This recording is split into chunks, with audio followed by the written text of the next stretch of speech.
Back in the 1930s, every scrap of food mattered, and knowing the right tricks could mean the difference between a full dinner table or empty plates. Out in those dusty backyards, people devised ingenious ways to grow more food with fewer resources. Simple tools, clever planting methods, DIY systems that kept their gardens alive through hard times. Some of these hacks have been lost to modern convenience, but here are 20 old-school backyard hacks that weren't just handy, they were life or death. 20. Planting by moon phases. In the 1930s, people didn't rely on store-bought fertilizers or expensive gardening gadgets. They turned their eyes to the sky. Planting by the moon was a common practice, passed down through generations who swore it worked. The belief was simple. When the moon was waxing, its gravitational pull caused moisture in the soil to rise, making it perfect for planting above-ground crops like tomatoes, beans, and corn. During the waning moon, energy is pulled back into the earth, making it ideal for root crops like carrots and potatoes. Grandma would check her moon calendar before sowing a single seed. Some called it superstition, but for those living through the Great Depression, it wasn't about beliefs. It was about giving seeds every last chance to thrive. And for many, that silver light in the night sky was the difference between thriving harvests or failed hopes. 19. Potato tower bins. When backyard space was scarce and every square foot mattered, potato towers became a lifesaver. Instead of planting rows and rows of potatoes, folks built simple towers from wire fencing or old wooden slats. They'd start by forming a circular frame, adding a thick layer of straw or dried grass at the bottom, then filling it with alternating layers of soil and seed potatoes. As the potatoes sprouted and grew taller, more layers of soil and straw were added, encouraging even more tubers to form along the buried stems. By harvest time, that single tower would produce buckets of potatoes. For families struggling through the Great Depression, these towers weren't just clever space savers. They were a survival hack, turning a tiny patch of yard into months of hearty meals. 18. Chicken tractors. Life on Depression-era homesteads demanded creativity, and one clever hack was the chicken tractor. These weren't engines or machines. They were simple, lightweight wooden frames wrapped in wire mesh with an open bottom and a small shelter inside. Families would drag them around the yard each day, moving chickens to fresh patches of grass. While the birds pecked for insects and seeds, their scratching naturally tilled and aerated the soil, leaving behind droppings that fertilized it with rich nitrogen. This meant garden beds were weeded, nourished, and softened without any extra labor or store-bought fertilizer. Chickens stayed safe from predators, and the ground was prepped for the next planting. 17. Tin can cloche covers. Grandma didn't waste anything, not even empty cans. When early spring brought chilly nights that threatened tender seedlings, she turned leftover tin cans into protective cloche covers. Each can was cleaned, the bottom removed with a sturdy opener, and then placed over young plants like tomatoes or cabbage starts. These makeshift cloches trapped warmth from the daytime sun, shielding seedlings from frost, wind, and cold snaps. Unlike glass bell jars, tin cans were free, plentiful, and easy to handle. In the mornings, she'd lift them briefly to let fresh air flow before replacing them each evening. It was a simple, practical hack that saved countless crops from freezing. 16. Urine dilution fertilizer. Most folks today would wrinkle their noses, but back then, urine was liquid gold. Gardeners knew it contained nitrogen, phosphorus, and potassium, which are essential for healthy plant growth. Early morning collections were diluted with water, typically at a 1:10 ratio, and then poured directly onto the vegetable beds. This hack gave crops like leafy greens and tomatoes an instant nutrient boost, promoting lush foliage and strong stems. It saved precious money that would otherwise be spent on store-bought fertilizers, which many couldn't afford during the Great Depression. People understood balance was key. Too concentrated and the plants burned. Diluted right and gardens thrived. It was a humble, no-waste solution that turned what would be discarded into an organic miracle grow, keeping gardens productive and families fed when it mattered most. 15. Growing beans on corn stalks. Here's a classic hack that turned gardens into efficient, self-sustaining systems.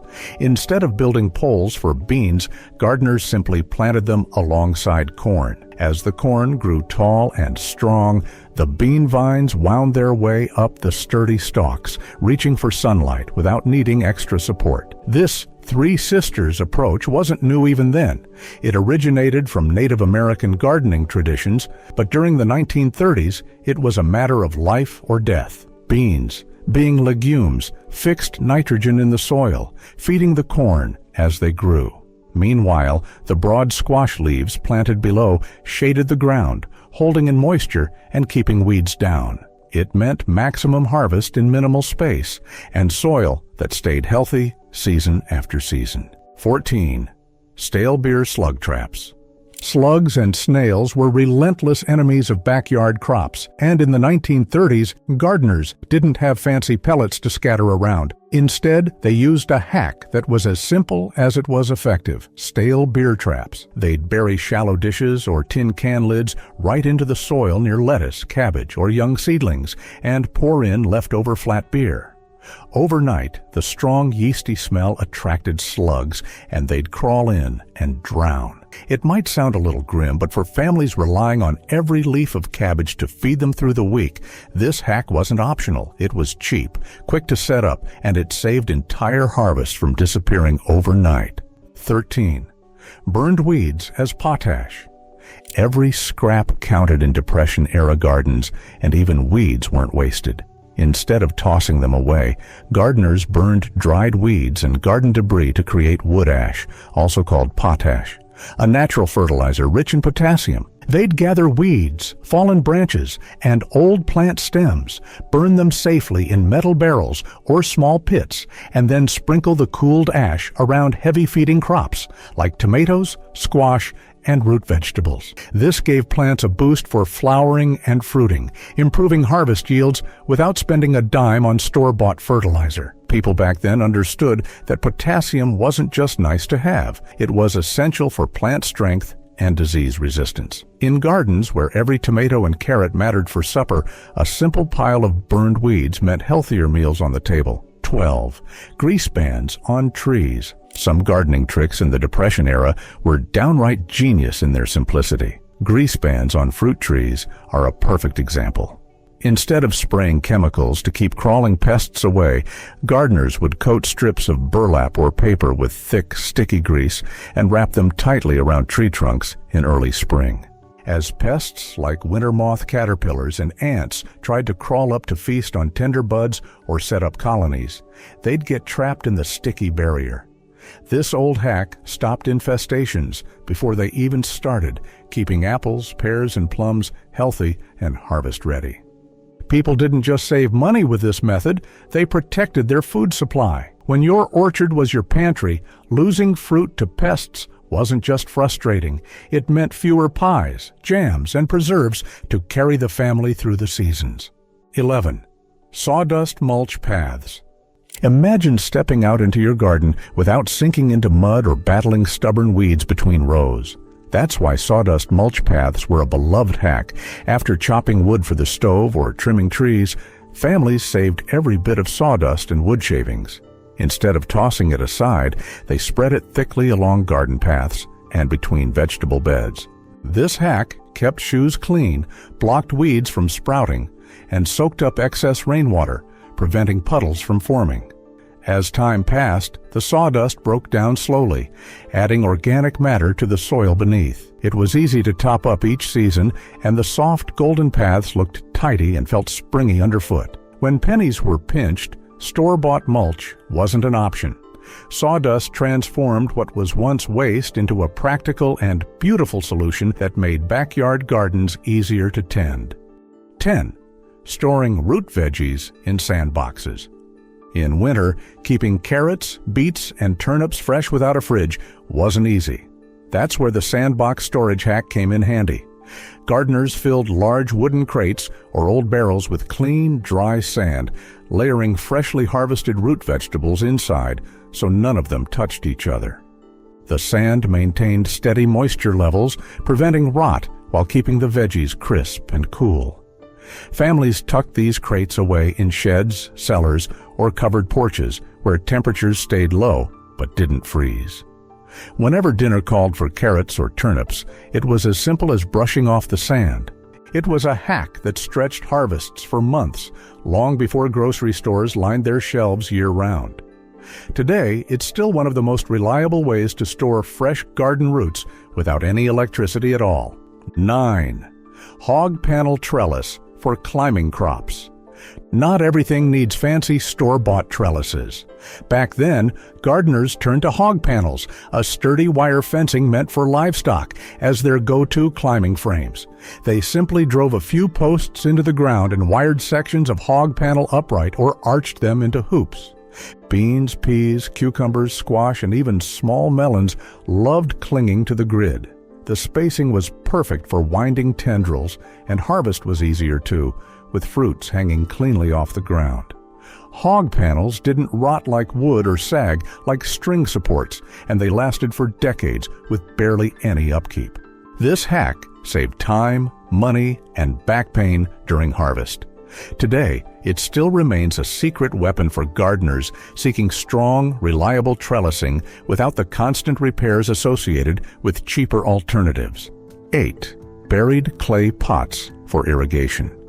Gardeners once relied on a clever underground watering hack to keep their vegetable beds thriving without the need for daily watering. They'd bury unglazed clay pots, called ollas, with only the top rim exposed. After filling them with water, the porous clay allowed moisture to slowly seep out into the surrounding soil right at the roots. It was a self-watering system before hoses and timers existed. Plants could draw exactly what they needed without any runoff or evaporation loss. These pots worked well in dry spells, keeping tomatoes, squash, and beans growing strong even when rain was scarce. Our grandma used them because they saved time and water while preventing shallow-rooted crops from drying out. It's one of those backyard hacks that proves the smartest solutions are often the simplest. 7. Rain barrel water collection. Long before city plumbing reached every farmhouse, gardeners had a smart way to keep their crops watered without wasting a drop. They'd place large barrels beneath the roof's downspout to catch rainwater during every storm. This free, chemical-free water was then manually drawn out or ladled into watering cans for daily use. Collecting rain wasn't just about saving money. It ensured plants weren't shocked by cold well water or the chlorine found in treated supplies. Rainwater's mild temperature and natural softness helped seedlings thrive, kept leaves free from mineral stains, and gently hydrated vegetables.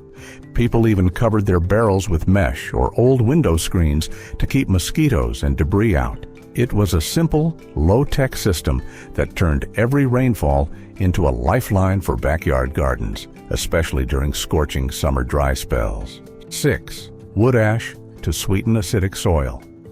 After a long winter of heating their homes with wood, gardeners never let that ash go to waste.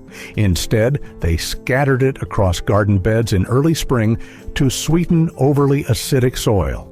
Wood ash is rich in potassium and calcium carbonate, making it a natural soil amendment that raised pH levels without buying lime from the store. They sprinkled just enough to avoid harming tender plants, working it gently into the topsoil with a rake or hoe. This hack was beneficial for crops like cabbages, beans, and peas, which prefer slightly alkaline conditions to thrive.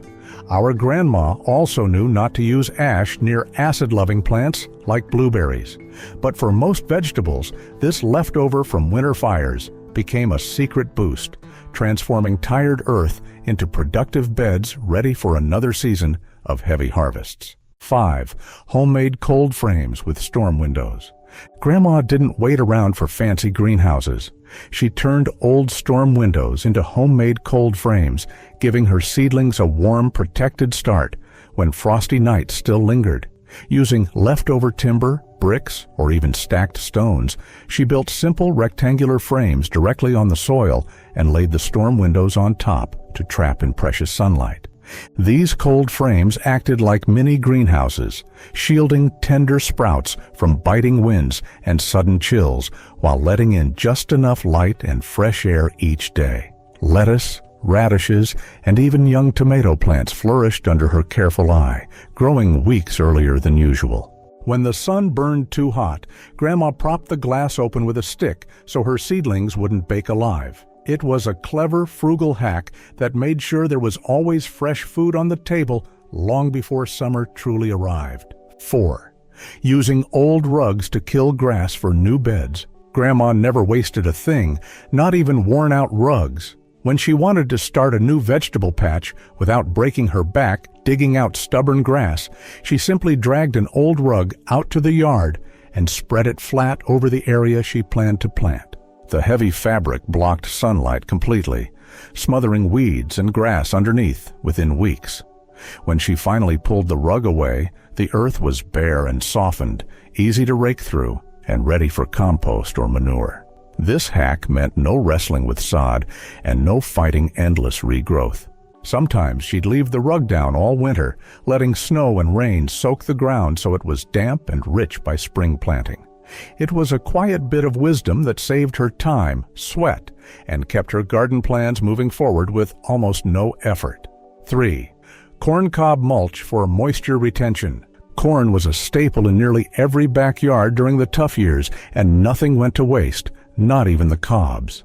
After the kernels were stripped off for meals and animal feed, the leftover cobs were set aside to dry in the sun. Once hardened, they found their next use as garden mulch. Gardeners would spread corn cobs around the base of plants to lock moisture into the soil and keep roots cool under the blazing summer sun. The chunky texture allowed water to seep through easily while preventing rapid evaporation.